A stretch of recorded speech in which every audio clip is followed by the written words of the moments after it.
There's a lot of different methods to do that. One of them is to just take a cap off of a ballpoint pen and put that cap into your O-port.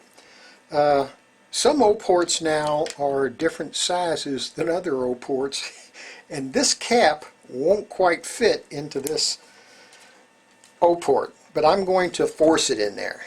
Okay? Just a piece of plastic, so I should be okay. Then I can pull tension on it, and the cap should hold that string off to the bottom side of that O-port. Oops. Of course, sometimes it slips around that round cap a little bit, so I guess that's a problem. Okay, let me show you another method. Some people take the cap off of a Sharpie pen. This is just your regular Sharpie pen. I'll put that down where I won't get it messed up. And they'll use the cap in between the strings so that when they pull tension, it will hold these strings apart. Because I don't have tension on any of these strings, it's not quite going to work right. But if there was tension on this string, it would tend to stay there and hold this string here away from that other string. So now I can go up here and clamp down on my string, then release my tension. Okay, but still it holds it off to the side a little bit, so I don't like that method either. There's another method that Prince recommends. Normally now the string goes straight through the gripper and straight to the frame or the center of the frame where the turntable is going to rotate around when I pull tension on it. But what Prince recommends sometimes, if you don't have the Boomerang tools, is to rotate your racket where the string is in the bottom of the O-port and then lock your turntable. So I'm going to put it right there and lock my turntable. Now I can pull tension, and I'm pulling a very low tension of 20 pounds.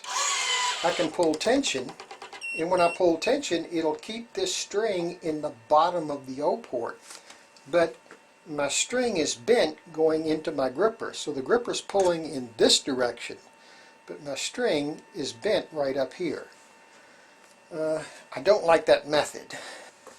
There's another method that I could use where I could hold this racket with my hip, line up everything so that the string is in the right position, and then pull tension on it.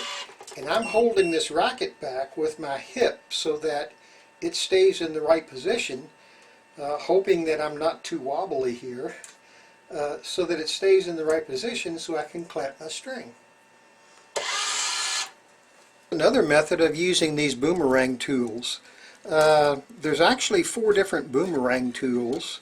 The orange one and the light gray one are used for the O3 rackets and I believe the ozone rackets. The dark gray one and the red one are used for the EX03 tennis rackets.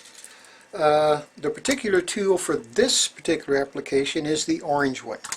The way I'd use this tool is I take my boomerang, the arrow tells you which side goes into the racket. There's a little thing for the racket and everything. And there's grooves all the way across this boomerang.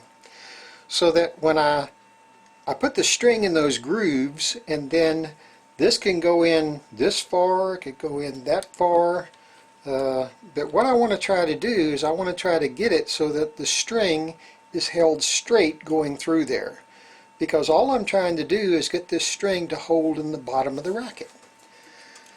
Alright, when I pull tension on this boomerang tool though, invariably it wants to do what it wants to do. So if I hold it straight, it'll pop out on me.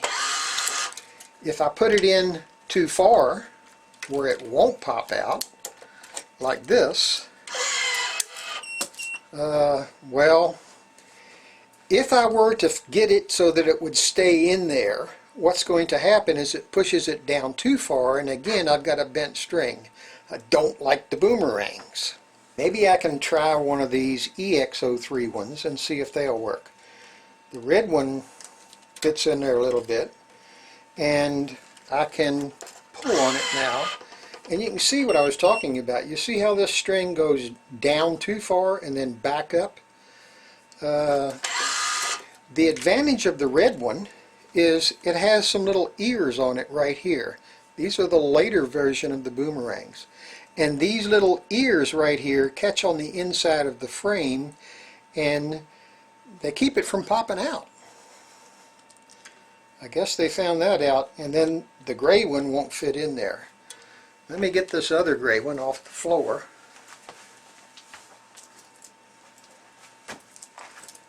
See if I can get it to work. The big gray one, that won't go in there. So the only one that really fits in there right is this one, and it fits out just right too. Okay, once I get past the center point on my racket and I pull tension on it, then everything works out normally because my string wants to go to the bottom because I'm below the center point in my racket, or the center point on my turntable. So now for the bottom of the racket, everything works fine.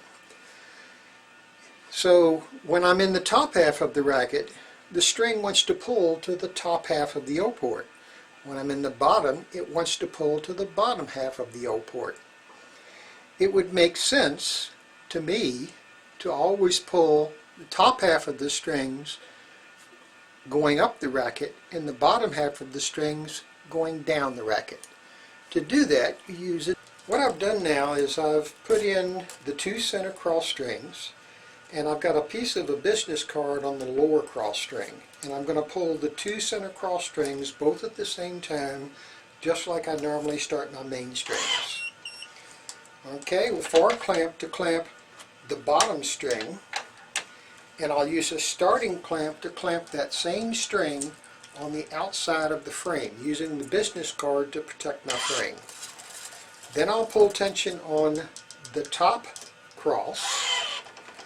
That'll give me full reference tension on this top cross, and I can clamp it off, but I've only got half tension on this string down here. So before I remove this clamp, I want to pull full tension on that bottom string. So I'm going to pull it again, tighten up my starting clamp, and then I'm good to go. I'll use the top string to walk all the way up, moving my clamps to clamp the string all the way up to the top, and using the starting clamp to hold my bottom cross down here. Once I get everything ran in and tied off, I'll come back and string the bottom half of my racket. Some people have asked me if I could do the same thing with flying clamps. Sure you can.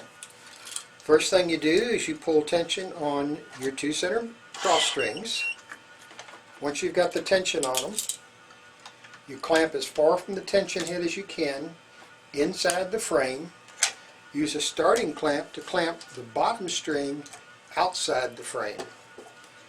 Release tension, pull tension on the bottom string again, just to get reference tension on that bottom string. Then you pull tension on the top cross. Then you use your other flying clamp to clamp this string right here. Okay?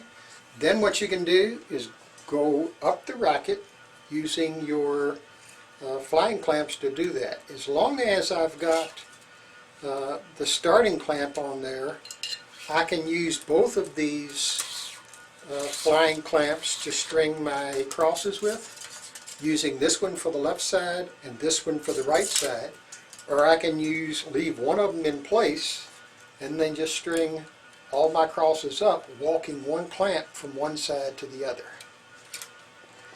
Let's see what happens if you don't have a starting clamp. Okay, just like before, I pulled tension on both strings and clamped it as far from the tension head as possible. Now I'm going to pull tension on the bottom string, and I'm going to use my other flying clamp to clamp on the outside of the frame against that string. All right? When you're doing it this way, you've got a single string in there, and this clamp is set up for dual strings. So What you might want to do is take the tail of this bottom string, and as you're pushing this up against the frame, put the tail inside that clamp too, so that when you're clamping down on it, you're clamping on 2 strings. Or you could use a scrap piece of string. Now I've got full tension on this bottom string. I could come over here, pull the top cross, and move this clamp to the other side. Then I can go up the racket using this clamp every time to clamp on both sides of the racket. Once I get my string tied off, I come back, take off this clamp, clamp these 2 strings together, run my 2 crosses, and go down the racket.